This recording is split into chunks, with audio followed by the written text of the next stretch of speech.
el particular, porque sabes que extinción de dominio, la carga de la prueba, me están diciendo a mi particular, debe hacer su chamba al Estado.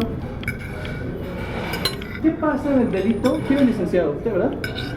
¿Qué pasa en el delito de enriquecimiento ilícito?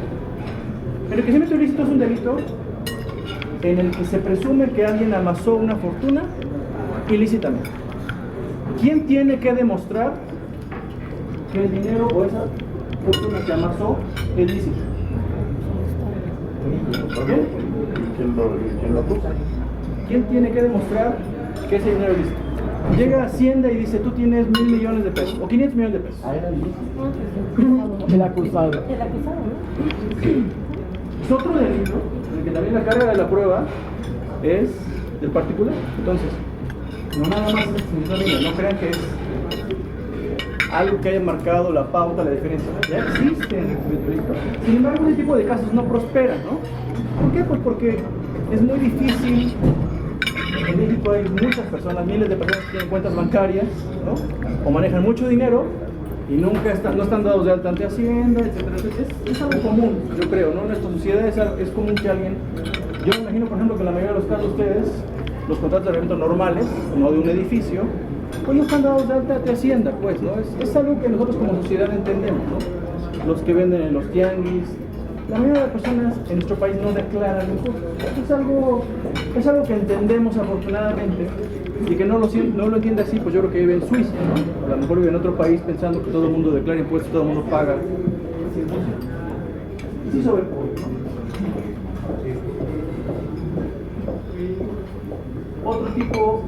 Otro supuesto, no sea instrumento, es decir, no fue ninguna de las hipótesis anteriores, pero ¿qué pasó? Sirvió para ocultar o mezclar bienes producto del delito. ¿Por qué se creó esta parecida? Sobre todo para la industria de ahora, que han tomado mucho auge los ¿cómo se llama? Las drogas sintéticas. Entonces ahora con los productos químicos se mezcla con otro tipo de sustancias para ocultar los bienes del producto del delito. Por ejemplo, sustancias, ustedes encuentran un montón de sustancias o tienen un camión en el que sirvió ese camión para ocultar, esconder droga en algún compartimento. Estamos en un supuesto de que podemos llamar instrumento de delito o también para ocultar o mezclar bienes.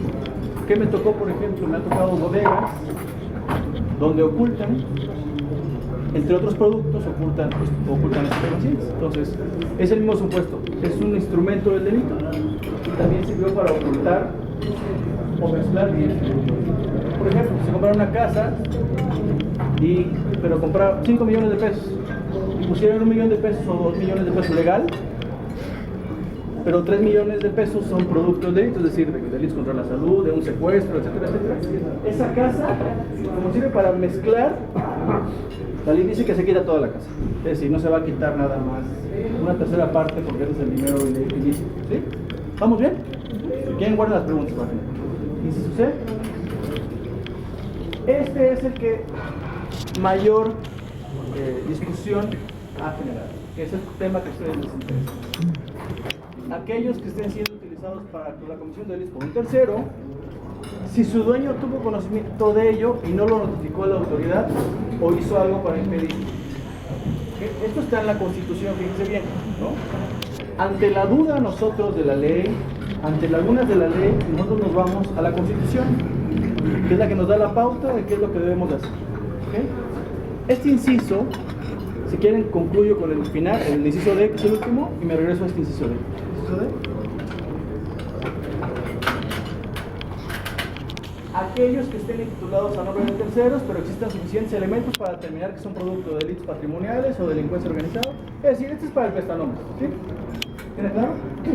Cuando nosotros advertimos que es un bien que está titulado al nombre de alguien más, o sea, es un prestanombres, un testaferros, ahí sí procede la extinción de dominio. Vamos a regresarnos al inciso C, que es el que mayor polémica, como les digo, a... ¿Sí están bien? ¿O muy rápido? ¿Regreso? Muy bien. ¿Sí? Ok, bueno. A nivel federal, como decía el licenciado, el Ministerio Público, o sea, la parte acusadora, tiene que demostrar, primero, fíjense bien, que el hecho ilícito ocurrió. Es decir, que sí había una persona secuestrada, que ahí se robaban a los menores, que ahí había prostitución, que sí había delincuencia organizada. Eso tiene que demostrar el MP, el Ministerio Público. Él tiene que decir aquí, está perfecta demostrada que sí hay un hecho ilícito. ¿Ok? Y el Ministerio Público, a nivel federal, tiene que demostrar que el particular sabía. ¿Sí me explico? O sea, el MP tiene que allegar todos los elementos para demostrar que el dueño sí sabía. En el Distrito Federal,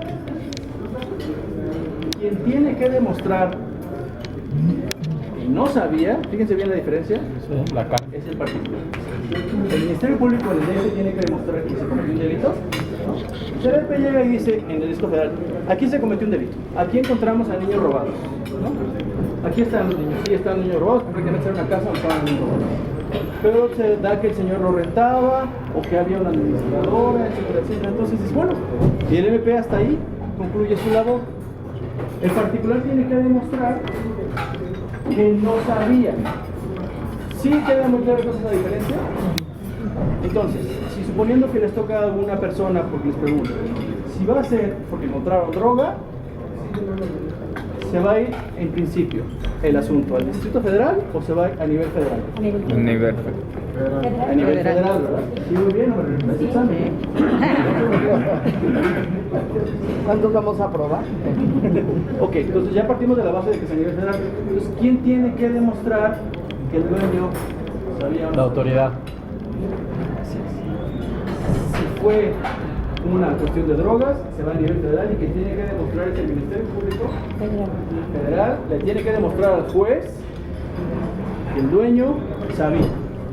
Si fue un vehículo robado, es una señora que está en su casa, casos que hemos tenido, llega el hijo, guarda el coche, papá, mamá, me prestaron este coche, lo guarda y de repente con el low jack al siguiente día vienen los policías, aparece el coche ahí y a la señora le aseguran su casa y se la quitan en vía de mientras porque el vehículo está bien. Si es robo de vehículos, por regla general, va a ser un asunto del Distrito Federal. Entonces, en el Distrito Federal están siendo juzgados en el DF. ¿Quién tiene que demostrar que sabía? El particular.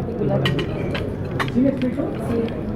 Para empezar esa diferencia, ojalá y siga así, porque a nivel federal, como dijo bien el licenciado, a quien tiene que reclamar es a los ciudadanos, porque a nivel federal ya se va a hacer igual.